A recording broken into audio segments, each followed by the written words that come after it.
कहते हैं वहाबी बिदअत इब्न मुनाफ, आपने शादी करने के लिए बड़ा जल्दी से तैयार हो गए। हाँ कह दिया, आपने मेरा स्टेटस नहीं पूछा, आपने मेरा लेवल नहीं पूछा, आपने मेरा जात और बरादरी नहीं देखा, आपने मेरे बेटे की कमाई के बारे में नहीं पूछा, आपने मेरे बेटे के हुस्न के बारे में नहीं पूछा, मेरे बेटे के किरदार के बारे में नहीं पूछा, आपने मेरे बेटे के बारे में जानने की कोशिश नहीं किया, लेकिन आपने शादी करने के लिए तैयार हो गया। आखिर बात क्या है? ये कौन सवाल कर रहा है? अब्दुल्ला का बाप अब्दुल मुत्तलिब सवाल कर रहे हैं। आपने अपनी बेटी को देने के लिए तैयार हो गए, लेकिन मेरे बेटे के बारे में नहीं पूछा आपने।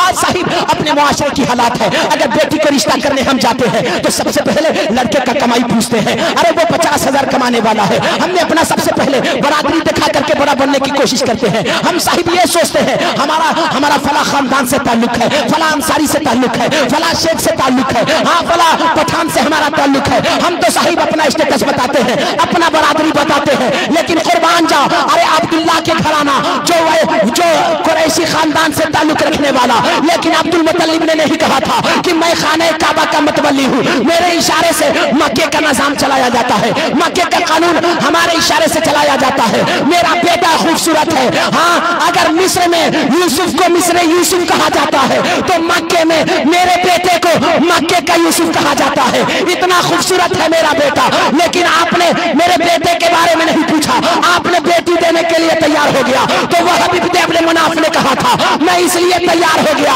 कि तुझे जिस नबी ने आकर तुझे ख्वाब में मेरा पता बताया है, उसी नबी ने आकर मुझे तेरे घर का पता बता दिया है।